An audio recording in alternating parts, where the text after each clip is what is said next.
Hello friends, planet use रहस्य में आपका स्वागत है। और आज मैं आ गया हूँ एससीपी काउंटडाउन का एपिसोड 0 लेके। क्या बोला तूने? हाँ गाइज, एपिसोड 0, जिसमें मैं आपको एससीपी फाउंडेशन क्या है, क्यों है से लेकर सभी एससीपी एंटिटीज के ऑब्जेक्ट क्लासेस क्या होते हैं, सेफ, यूक्लिड, पीटर, आलू मटर, टमाटर, एससीपी फाउंडेशन में काम कौन कौन करता है, O5 council, mobile task force क्या है, ये सब कुछ बताऊंगा। और वीडियो के लास्ट में हम ये भी जानेंगे कि आखिर एससीपी फाउंडेशन में जॉब कैसे मिलेगी। अभी मजा आएगा ना भिड़ो। तो कहानी शुरू होती है 100 साल पहले, नहीं 200 साल पहले, नहीं 300 साल पहले। ये क्या तमाशा लगा रखा है तूने? अरे गाइस, एग्जैक्ट डेट ना किसी को नहीं पता है। तो कहानी शुरू होती है सालों पहले से, जब एक सीक्रेट ऑर्गेनाइजेशन का जन्म हुआ। इल्यूमिनाटी। अरे वो नहीं, एससीपी फाउंडेशन। जैसे मार्वल में शील्ड है, एलियंस को पेलने के लिए मेन इन ब्लैक हैं, वैसे ही हमारे यूनिवर्स को एनोमलस ऑब्जेक्ट्स, एंटिटीज और फिनोमेना से बचाती है एक secret organisation known as SCP foundation. अब एससीपीज ऐसे जीव जंतु या चीजें होती हैं जिनमें कुछ बहुत ही अजीब होता है और वो हमारी दुनिया या इंसानों के लिए खतरा बन सकते हैं। सो एससीपी फाउंडेशन हमें सिक्योर, कंटेन और प्रोटेक्ट करती है, चाहे उसके लिए उन्हें किसी भी हद तक क्यों ना जाना पड़े। मतलब दोस्तों, अगर दुनिया को बचाने के लिए उन्हें के कच्चे में मुर्गा छाप भी क्यों ना फोड़ना पड़े, वो शर्माएंगे नहीं, क्योंकि बलिदान देना। अब सभी एससीपीज का एक नंबर होता है और उन्हें अलग अलग ऑब्जेक्ट क्लासेस में कैटेगराइज किया जाता है। जैसे सेफ, यूक्लिड, पीटर, गाजर, मूली, टमाटर। आलो ले लो। न्यूट्रलाइज्ड, ऐसे एससीपीज जिन्हें या जिनकी पावर्स को डिस्ट्रॉय किया जा चुका है, खत्म। जैसे SCP-1470 यानी टेलीपैथिक स्पाइडर। तो गाइज, ये ना ऑस्ट्रेलिया में रहने वाली एक मकड़ी थी जो आपसे बात कर सकती थी, बट आज वो हमारे बीच नहीं है क्योंकि वो बुढ़ी होके मर गई। सेफ क्लास, ऐसे एससीपीज जिन्हें कंटेन कर पाना यानी कैद कर पाना बहुत ही इजी है। लाइक हम सबका सबसे फेवरेट एससीपी टकलिया। तेरा बाप टकलिया। अरे यार, I mean आदरणीय श्रीमान श्री टिकल मॉन्स्टर जी। और जैसे बबलू और डब्लू, जिन्होंने अपनी जान की परवाह ना करके उस दिन हजारों एससीपी स्टाफ वालों की जान बचाई थी। भगवान ना गाइज ऐसे पेट सभी को दे। हमें तो पता नहीं क्या पकड़ा दिया है के किसी काम का नहीं है। Meanwhile, साला किडनी निकाल लिया। अरे मतलब सेफ वाले एससीपी अच्छे होते हैं। नहीं, ऐसा जरूरी नहीं। जो सबसे खतरनाक एससीपी स्कारलेट किंग है ना भाई, वो भी एक सेफ क्लास ही है, यूक्लिड क्लास।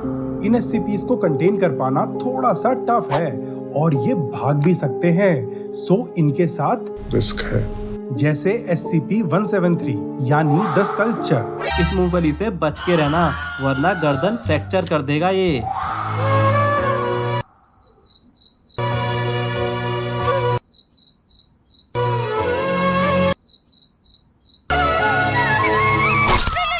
और जैसे ये जल्लाद प्लेग डॉक्टर SCP-049। अरे जिसकी नाक काले कौवे जैसी है। ये शर्मिला नंगा खंबा शाय गाय SCP-096, जो हर समय ऐसे रोते रहता है मानो कि उसकी बीवी हनीमून से भाग गई हो। ये सब ना गाइज यूक्लिड क्लास में ही आते हैं। आज का सवाल, फ्रेडी फेज़बेयर्स पिज्जा की सिस्टर लोकेशन कौन सी है? A. जोई Drew studios, B. Playtime company या फिर C. Circus babies pizza world? सही आंसर कर दो कमेंट, क्योंकि एक रैंडम कमेंट को पिन किया जाएगा। कीटर क्लास, ये है सबसे खतरनाक एससीपीज जिन्हें कंटेन करने में फाउंडेशन की हालत खराब हो जाती है और गाइज ना ये भाग भी सकते हैं, जिसके बाद ये दुनिया की वाट लगा देंगे। जैसे ये छिपकली SCP-682, जिसका आज तक ना फाउंडेशन बाल भी बाका नहीं कर पाई। सब ट्राई कर दिया बेचारों ने and now they are like, अगर हम करें तो करें क्या, बोले तो बोले क्या। इसके अलावा ये शैतानी मुखौटा SCP-035, SCP-2521, ये सब ना कीटर ही हैं। थॉमियल क्लास, ऐसे एससीपीज जिनकी प्रॉपर्टीज यूज करके दूसरे एससीपीज को कंटेन किया जाता है। फॉर एग्जाम्पल SCP-3000 यानी अनंत शेष, जिसके पसीने से SCP फाउंडेशन वाले यादाश्त मिटाने वाले एमनेस्टिक्स बनाते हैं। अपोलियन क्लास, ये वो SCPs हैं जो दुनिया का अंत तुरंत कर देंगे। जैसे SCP-3999, वो इतना खतरनाक है ना कि दुनिया को चुटकियों में खत्म करके दोबारा वापस बना देगा। बच्चे को कच्चे में और कच्चे को बच्चे में बदल सकता है ये। सो ये तो थे SCPs के क्लासिफिकेशन। अब जरा जानते हैं कि SCP फाउंडेशन में कौन कौन क्या क्या काम करता है। तो सबसे टॉप पे आते हैं द ओवरसियर O5 काउंसिल, जिसमें 13 लोग हैं जो इस पूरी SCP फाउंडेशन के लीडर्स हैं। ये लोग ना फाउंडेशन के सभी सीक्रेट्स जानते हैं, बट ये हमेशा SCP से कोसों कोसों दूर रहते हैं। थोड़ा सा डर लगता है। बाकी इनके असली नाम ना कोई नहीं जानता, बस इन्हें O1 से लेकर O13 नाम से बुलाया जाता है। देन इनके नीचे आते हैं साइट डायरेक्टर्स, जो दुनिया भर में फैली SCP साइट्स की कमान संभालते हैं। और गाइज, उन साइट्स में ना SCPs को कंटेन किया हुआ है और उन पर एक्सपेरिमेंट्स चलते रहते हैं, जिन्हें करते हैं रिसर्चर्स और कंटेनमेंट स्पेशलिस्ट्स।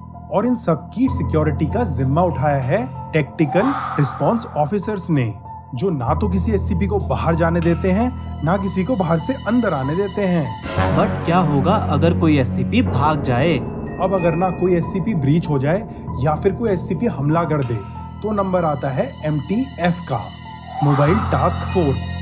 ये SCP फाउंडेशन की ऑन ग्राउंड आर्मी की यूनिट्स हैं, जिसका हर एक सोल्जर 1000 के बराबर नहीं 10,000 के बराबर होता है। अब कई सारी मोबाइल टास्क फोर्सेस ऑलरेडी हैं, जिनमें हाईली ट्रेन्ड सोल्जर्स होते हैं। And depending upon the mission, MTFs का साइज 3-4 लोगों से लेकर 100, 200, 300, 400 लोगों तक भी हो सकता है। अब कई बार SCPs के ऊपर एक्सपेरिमेंट करने के लिए बलि के बकरों की जरूरत होती है, और वो बकरे बनते हैं क्लास D पर्सनल, जो बेसिकली दुनिया भर की जेलों में कैद खूंखार कैदी होते हैं। अब जैसे आपको पता ही होगा, SCP-173 ना अपने कमरे में अलग ही गंदगी कर देता है। ये तो टट्टी है।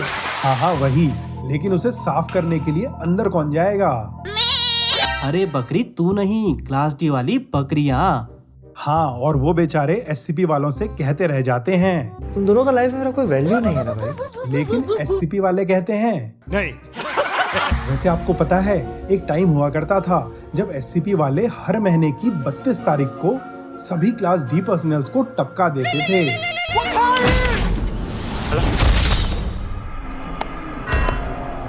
अब मान लो ये क्लास D पर्सनल किसी SCP से एक्सपोज हो गए और मरे नहीं, तब इन्हें क्वारंटाइन में रख दिया जाता है और क्लास E नाम से बुलाया जाता है। देन बाद में या तो ये अगले SCP के बकरे बनते हैं या फिर खत्म। नाउ इन सब के अलावा फाउंडेशन में जेनेटर्स यानी सफाई वाले, लॉजिस्टिक्स क्लर्क्स यानी हिसाब किताब रखने वाले लोग भी होते हैं। बट जब ये लोग अपने सीनियर्स यानी SCP वालों से पूछते हैं कि और जनाब क्या चल रहा है, तो फाउंडेशन वाले कहते हैं मैं नहीं बताऊंगा। क्योंकि इन लोगों को SCPs के बारे में नहीं बताया जाता। चलो अब एक एक करके इन सभी नौकरियों की रिक्वायरमेंट्स देखते हैं। Generator, logistics and clerical department, ये तो गाइज एंट्री लेवल की जॉब्स हैं जो सीधे अप्लाई करो मिल जाएंगी। बट इनमें आपको SCPs के बारे में तो नहीं बताया जाता। सो जॉब लगने के बाद आप कहोगे मजा नहीं आ रहा। अरे इससे अच्छा तो D क्लास बन जाओ, पढ़े लिखे नी भी होगे तो तब भी जॉब लग जाएगी। वरना तेरे को डर नहीं लगता? अरे भाई क्लास D मत बनो, जानवान का कुछ भरोसा नहीं है उधर तो। अब जो मैं आपको जॉब्स बताऊंगा ना वो सबसे बेस्ट हैं। कंटेनमेंट स्पेशलिस्ट, तो गाइज ये लोग ना 2 टाइप के होते हैं। पहले तो कांड वाली जगहों में जाके SCP को उठा के SCP साइट पे लेके आते हैं। सो उन लोगों का तो मिलिट्री बैकग्राउंड होता है। और दूसरे होते हैं जो उन SCPs को कैद करने के लिए साइट में सिक्योर जेल बनाते हैं, और उनका ना साइंस वाला बैकग्राउंड होता है। जैसे SCP-682 को HCl एसिड वाले चेम्बर में रखा गया है, तो ये दिमाग किसी कंटेनमेंट स्पेशलिस्ट ने ही लगाया होगा। बहुत तेज हो रहा है। रिसर्चर, तो इसके लिए ना गाइज आपको दुनिया के बेहतरीन साइंटिस्ट्स में से एक बनना पड़ेगा। और अगर आप में वो पैशन, वो टैलेंट, वो नॉलेज, वो हार्डवर्क होगा ना, तो SCP फाउंडेशन वाले आपको घर से ही उठा के ले जाएंगे, मेरी गारंटी है। सिक्योरिटी ऑफिसर्स, जो 2 टाइप के होते हैं। एक गार्ड्स जो SCP साइट्स में जागते रहो। करते रहते हैं और वहीं की रखवाली करते हैं। तो ये लोग basically private bodyguards, police, military background वाले लोग होते हैं। नाउ दूसरे होते हैं IT सिक्योरिटी ऑफिसर्स, जिसके लिए आपको ना तगड़ा हैकर बनना पड़ेगा।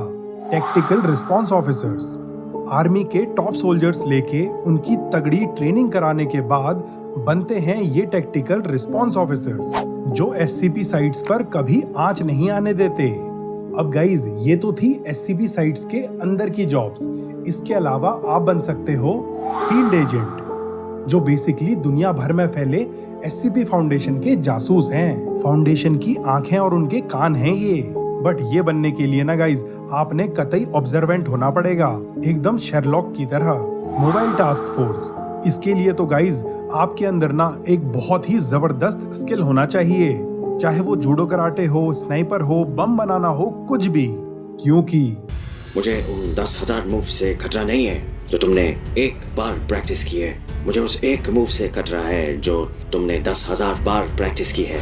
लेकिन गाइज बहुत ही रिस्की है ये जॉब, पहले ही बता दे रहा हूँ। तो गाइज ये थी SCP फाउंडेशन में जॉब्स की डिटेल। मैं तो भाई सीधे O5 काउंसिल वाला बनूंगा। यार पहले इन सब में से एक बेसिक जॉब में घुस जाओ, फिर अंदर ही अंदर प्रमोशन होते होते साइट डायरेक्टर और कल के दिन O5 काउंसिल का मेंबर। बस क्या है, मौज ही मौज है। तो फ्रेंड्स, आज की वीडियो में बस इतना ही। Hope you enjoyed. Thanks for watching the video friends.